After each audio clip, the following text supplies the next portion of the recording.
Ontology, The Waystation of Red Pill Sanity. Written by William Leo. Translated by Deep L and a Human.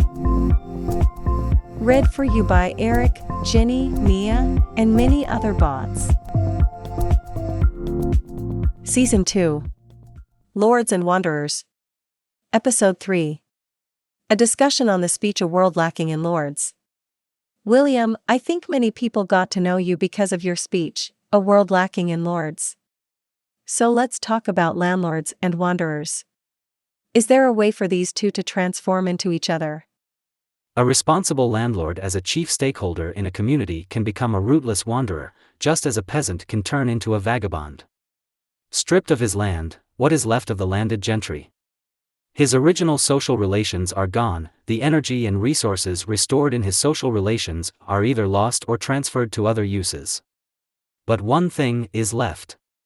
His knowledge and also skills, which are still greater and better than that of the general public.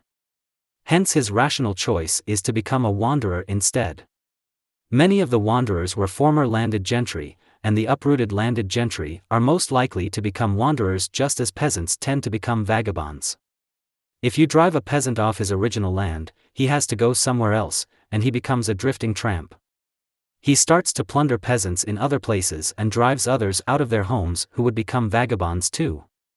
This process develops like a contagious disease, and finally it could only be contained by extreme cruelty. Either to kill them all, or let nature take its course and starve them all to death, or allow them to slaughter each other until the last is wiped out. Only when they are all dead can new stability be established, so it is a destructive process. In the attacks on landowners, only a small percentage of them will be physically eliminated, while most of the others will turn into wanderers. These rootless drifters are unlikely to go on to rebuild the landed gentry community, but will assault other landed gentry, destroying all the social, cohesive nucleus, a trend that is very difficult for human beings to contain or reverse, often with sweeping social disasters caused in this process of disintegration. On the other hand, it is virtually impossible for a deconstructive wanderer to become a constructive landed gentry, and even if there is a possibility, it can only be achieved through generations and after many years of toil. It is basically impossible for an individual to become a cohesive force through his own will and strivings. Releasing energy is relatively easy. By disassembling the molecular structure, you will release a huge amount of energy. By splitting the nucleus of an atom, you will unleash an amount of energy as huge as that of an atomic bomb. It is easy to dismantle structures, but not the other way around. These processes are irreversible. Do you mean that a lot of people try to let the wanderers play the role of the landlords? Yes. Okay. Now let's imagine, for example, what does it take for Confucius to become a landlord again? His ancestors used to be aristocratic landlords, but by the time he came to the scene, they had already started to deteriorate to the direction of a wanderer. His importance lies in the uniqueness of the turning point, irreversible and unduplicable. He had no choice. He wanted to imitate the landlords, and the most feasible approach was to recruit a group of disciples to give them lectures, trying his best to act as a community builder. However, this community made up of students was in fact extremely fragile and disorganized. He did his best and all that was within his power. He could have done something worse. He could have been like his peers such as Su Qin and Zhang Yi, who became pure deconstructionists. Human Translator's Notes: Su and Zhong were Confucius' contemporary diplomats and political activists. Can we consider the Confucius community as a kind of quasi-religious group? He trained these disciples and then dispatched them to various countries to take officialdom and thus become a political force. Yes, but the impact of such an intellectual group is minimal, which means such a group had only a very low level of cohesion and self-sustainability, much lower than the aristocracy to which his ancestors once belonged. Perhaps because after those disciples departed, they ended up betraying their belief or were eliminated in a foreign land. Indeed, this had happened. Some students didn't follow their teachers' teachings once they went out, and Confucius could do nothing with them. They slowly became opportunists. You may also say that some still wanted to be builders as much as possible, and the reason why they failed was due to the unfavorable circumstances. Others simply didn't have the same motivation and acted as destructionists from the very beginning. Could we say then, history has witnessed repeated attempts to rebuild the landed gentry, hasn't it? But none of the results was satisfying though. The real process of building up the landed gentry class always started with barbarian invasions, transforming the old barbarian warriors into the new nobility, which is more reliable as the outcome of a natural process. When the society has disintegrated and disorganized, trying to reverse this trend by turning the already depleted wanderers into landed gentry is equivalent to reclaiming the desert into farmland, which is not entirely without its effect, but certainly not as fast and easy as deforestation. It is logical and natural to cultivate social binding factors, like landlords, from barbarian feudalism. It's just like cutting down the forest and turning the woodlands into fertile land, though the fertile land will inevitably and gradually deteriorate into deserts. On the contrary, trying to convert the wanderers into landed gentry, just like turning the deserted land back into farmland, even if aided with advanced technology and a lot of effort, will not pay off as well as simply cutting down the forest to develop new lands. How about the landed gentry class in Western world nowadays? What kind of role does a modern corporation play in society?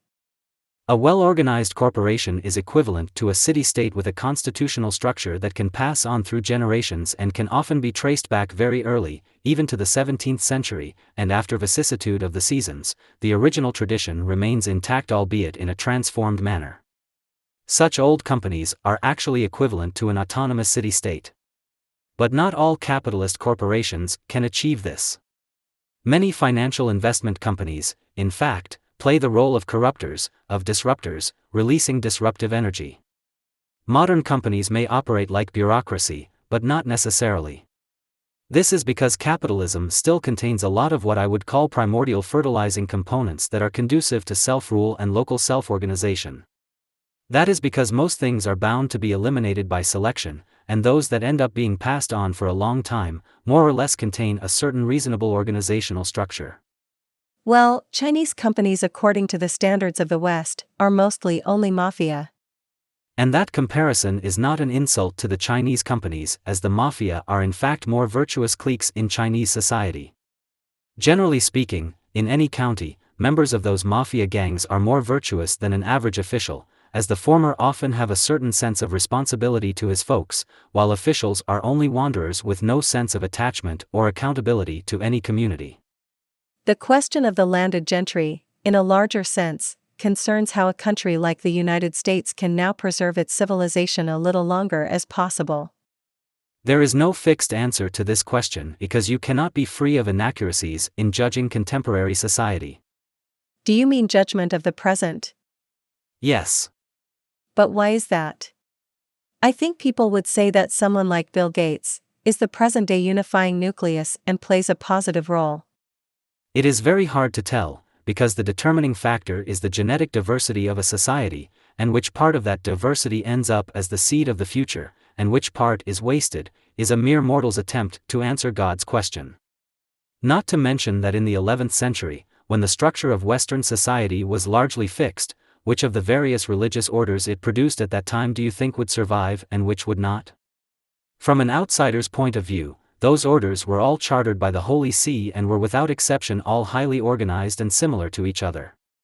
Yet some among them disappeared without a trace, while others, like St. Dominic's, had a long history. There is no definite answer as to which factor secured longevity. It is a downstream process for the landed gentry to become wanderers.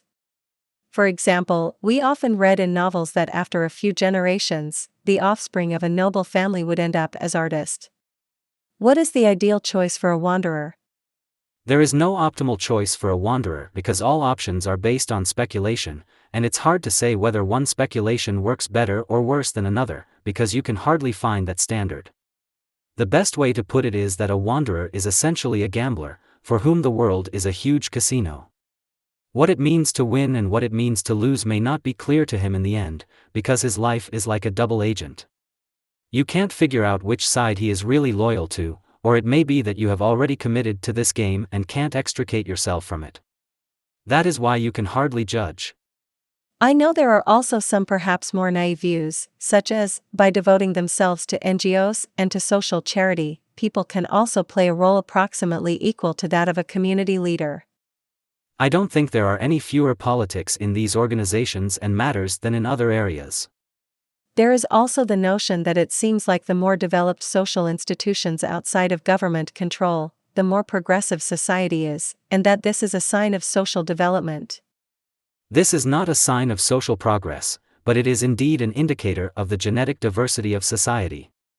Besides, it is not so easy to measure the genetic diversity of society. Within a certain time frame, not the absolute amount of social organizations counts, but the rich variety of types of those organizations, which is a reasonable indicator to measure. A large number of social organizations that lack diversity in their types don't make any difference. Thank you for listening. This is a podcast series produced by Luminous Society. Luminous Society provides you with an alternative historical narrative.